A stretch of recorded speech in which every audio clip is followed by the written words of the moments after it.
আলহামদুলিল্লাহ, মহান রব্বুল আলামিনের দরবারে লাখো কোটি শুকরিয়া যে মহান রব্বুল আলামিন আমাদেরকে পবিত্র মাস জিলকদ মাসের দ্বিতীয় জুমাতে জুমার নামাজ আদায় করার জন্য দুনিয়ার সকল মানুষের মধ্য থেকে যাচাই করে বাছাই করে আগে জুমার প্রস্তুতি গ্রহণ করে জুমার মজলিসে আসার বসার তৌফিক দান করেছেন। এজন্য আমরা সকলে দিল খুলে প্রাণ খুলে সর্বোচ্চ কণ্ঠে আমরা সকলে বলি আলহামদুলিল্লাহ।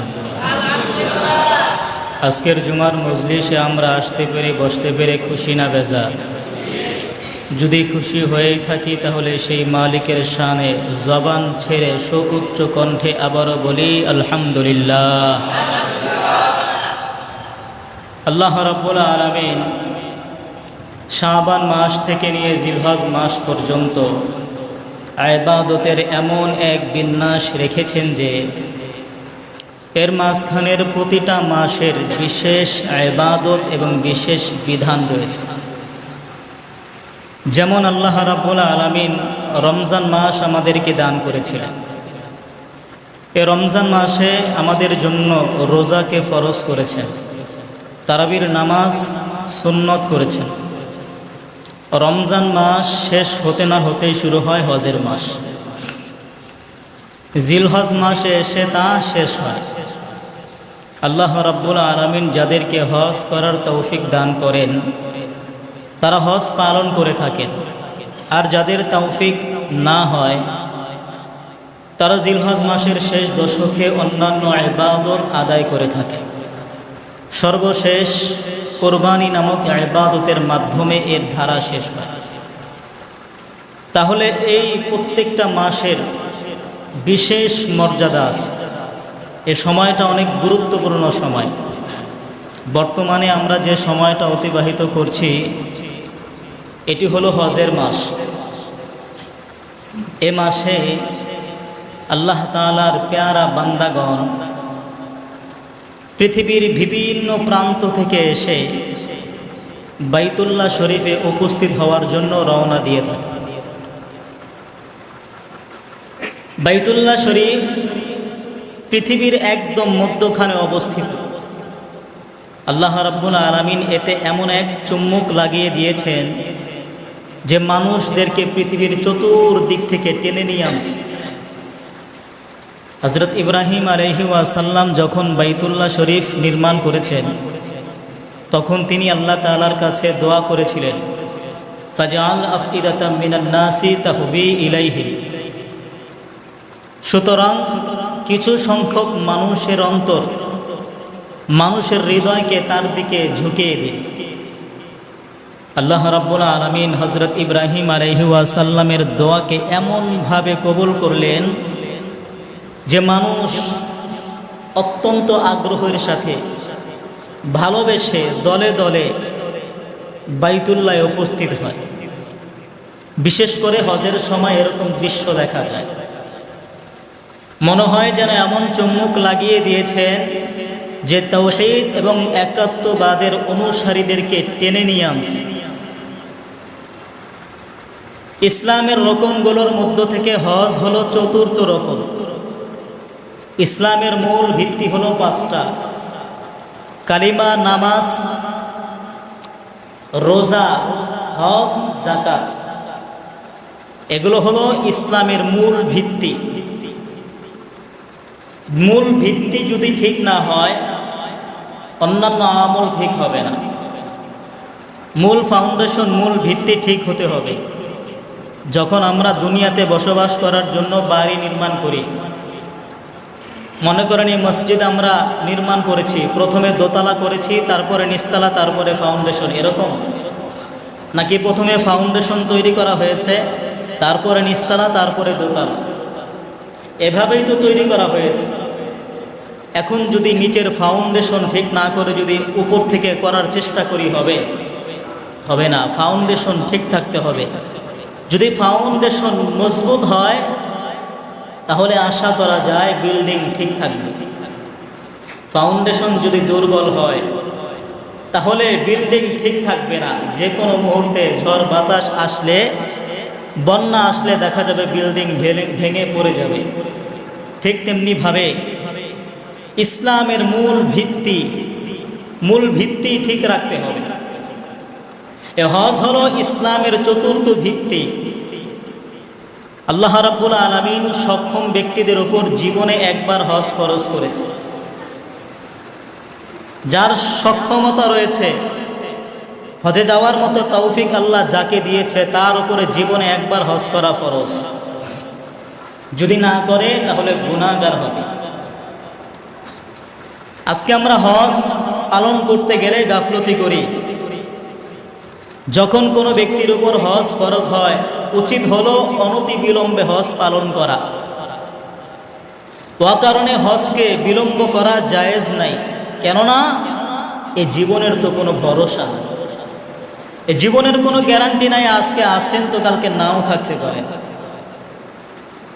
যে ব্যক্তির উপর হজ ফরজ হয়েছে অথচ সে হজ পালন করল না, এমত অবস্থায় সে ব্যক্তি যদি ইহকাল ত্যাগ করে, তাহলে তার জিম্মায়, তার দায়িত্বে অনেক বড় একটা হুকুম রয়ে গেল, তার দায়িত্বে একটা ফরজ বিধান রয়ে গেল।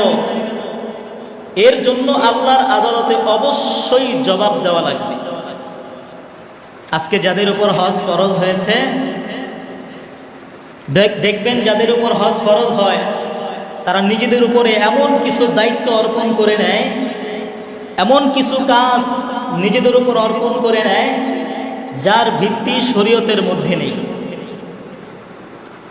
যেমন তাদের কথা হলো, যত সময় পর্যন্ত ইহলৌকিক বাসনা পূর্ণ না হবে তত সময় পর্যন্ত হজ করা যাবে না। এটা তাদের একটা চিন্তা। যেমন যদি দুনিয়াতে একটা বাড়ি করতে না পারি তাহলে হজ করা যাবে না। যদি ছেলে মেয়েদের বিবাহ দিতে না পারি তাহলে হজ করা যাবে না। আগে সন্তানদের বিবাহ দিতে হবে, বাড়ি নির্মাণ করতে হবে, তারপরে হজে নিয়ত। এটা সম্পূর্ণ শয়তানের ধোঁকা, সম্পূর্ণ শয়তানের ধোঁকা। যখনই হজ করার মতো সামর্থ্য আপনার চলে আসবে তখনই আপনার উপর হজ ফরজ। এজন্য ছেলে মেয়েদের বিবাহের জন্য বসে থাকতে হবে না, বরঞ্চ হজের সম্পদ হয়েছে তো ফরজ। ঘরের মধ্যে স্বর্ণ অলংকার আছে, এগুলো বিক্রি করলে যদি হজের করার মতো, হজ করার মতো সম্পদ হয়ে যায় তাহলে হজ ফরজ। অনতি বিলম্বে হজ আদায় করা তার জন্য ওয়াজিব। হজ পালন করতে হবে, অন্যথায় গুনাহগার হবে। দেখবেন আল্লাহ রাব্বুল আলামিন যাকাতকে ফরজ করেছেন। যাকাতের একটা বিধান হলো, যখন সে নিসাব পরিমাণ মালের মালিক হবে, তারপরে 1 বছর অতিক্রান্ত হওয়ার পরে তার উপর যাকাত ফরজ হয়। কিন্তু হজের বিধানটা এমন নয়। আজকে সে সম্পদের মালিক হয়েছে, আজকেই তার জন্য ফরজ হয়ে গেছে। এজন্য যখনই হজ ফরজ হবে দেরি না করে হজ পালন করতে হবে। এক শ্রেণীর মানুষ বলে 2 লাখ, 2.5 লাখ, 5 লাখ, 7 লাখ টাকা খরচ করে হজ করলে তো গরিব হয়ে যাবে। নাউজুবিল্লাহ বলে। হজ করলে মানুষ গরিব হয়? জোরে বলেন। হজ করলে মানুষ গরিব হয় না, বরঞ্চ হজের মাধ্যমে আল্লাহ রাব্বুল আলামিন বরকত দান করেন। আল্লাহ রাব্বুল আলামিন হজের মধ্যে এমন বৈশিষ্ট্য রেখেছেন, তার দয়া এবং অনুগ্রহে হজ করার কারণে আজ পর্যন্ত কোনো মানুষ গরিব হয় না। আল্লাহ রাব্বুল আলামিন বলেন, লিয়াশহাদু মানাফিআ লাহুম। আমি আল্লাহ হজকে ফরজ করেছি যাতে করে বান্দা স্বচক্ষে ওই ফায়দা অবলোকন করতে পারে যা আমি আল্লাহ হজের মধ্যে রেখেছি। জোরে কোন সুবহানাল্লাহ। হজের মধ্যে অনেক ফায়দা, অনেক বরকত। কত বরকত! সর্বনিম্ন একটা বরকত হলো, যদি কোনো ব্যক্তি আল্লাহকে রাজি খুশি করার জন্য হজ করে, সে কোনোদিন রিজিকের অভাবের মধ্যে পড়বে না। তার রিজিকের মধ্যে আল্লাহ রাব্বুল আলামিন বরকত দান করবেন। এ হজ হাজার হাজার বছর যাবত চলে আসছে। আমরা আজ পর্যন্ত দেখি নাই হজ করার কারণে কোনো মানুষ গরিব হয়েছে, বরঞ্চ এটা দেখেছি বা শুনেছি হজ করার কারণে আল্লাহ তার রিজিকের মধ্যে বরকত দান করেছে।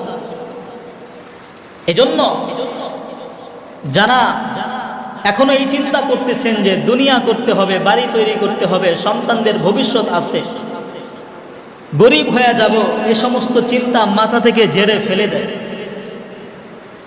এ সমস্ত চিন্তা বাদ দিয়ে দেন। আল্লাহ রাব্বুল আলামিন আপনাকে কেন সম্পদ দিল? আল্লাহ তো দুনিয়াতে প্রত্যেকটা বান্দা বান্দিকে সৃষ্টি করেছে আল্লাহর গোলামি করার জন্য। তবে আল্লাহ রাব্বুল আলামিন দুনিয়াতে সব মানুষকে একরকম সম্পদ দেয় নাই। কেউ গরিব, কেউ মধ্যম শ্রেণীর, আবার কেউ অনেক টাকা পয়সার মালিক। এখন আপনি একটু বিবেক খাটায় চিন্তা করেন, আপনাকে কেন আল্লাহ সম্পদ দিল? এ সম্পদ তো আপনাকে না দিয়ে আরেকজনকে দিতে পারত, আপনাকে কেন দিল? এই উদ্দেশ্য তো একটা অবশ্যই আছে। আল্লাহ যে আপনাকে সম্পদ দিয়েছে তার একটা উদ্দেশ্য আছে, কারণ আছে। দেখবেন দুনিয়াতে মানুষ ফ্যাক্টরিতে কাজ করে, 6 ঘন্টা 8 ঘন্টা ডিউটি পালন করে। এখন ওই ব্যক্তি যদি ঠিকমতো ডিউটি না করে, কাজে না যায়, তাহলে কি মালিক তাকে